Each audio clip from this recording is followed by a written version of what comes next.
We've talked a lot about how to pick your employees, your team members. I think it's almost as important to pick your investor as well. So how do you advise founders if they're trying to build a significant company that's going to do something very disruptive, be around for decades? How should they think about their investors? So I think every piece of equity you do, the money you get is the smaller part of what you get. Advice and the right approach is the much more important part.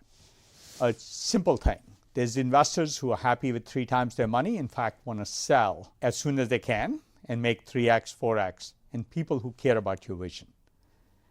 Or people who understand the technological approach you're taking and will be much more tolerant as things go wrong. Right? So those are the factors I suggest people optimize for. And how do you tell? How do you know if an investor truly cares about your vision? Talk to other founders, especially founders who've gone through a large promise, large vision, and had hiccups along the way. When things go wrong along an ambitious path is when you can actually judge an investor. I think an investor is an employee who you can't fire. And that's how you should think about it. Otherwise, all the same principles apply. I get very frustrated with investors because they mostly detract from value. Like most investors are negative value add to a company that's trying to be ambitious.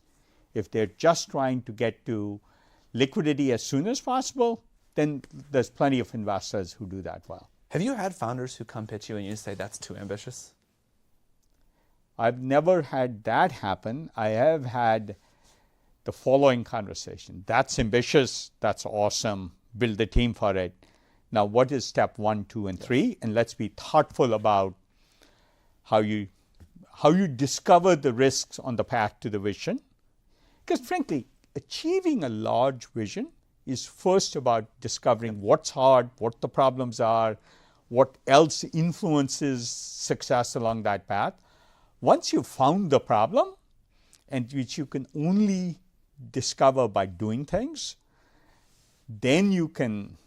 The only recipe I've ever seen work for making really impactful companies is both a giant vision and a good step 1, 2, and 3. Yeah. You have to have both, right. and neither without the other will work.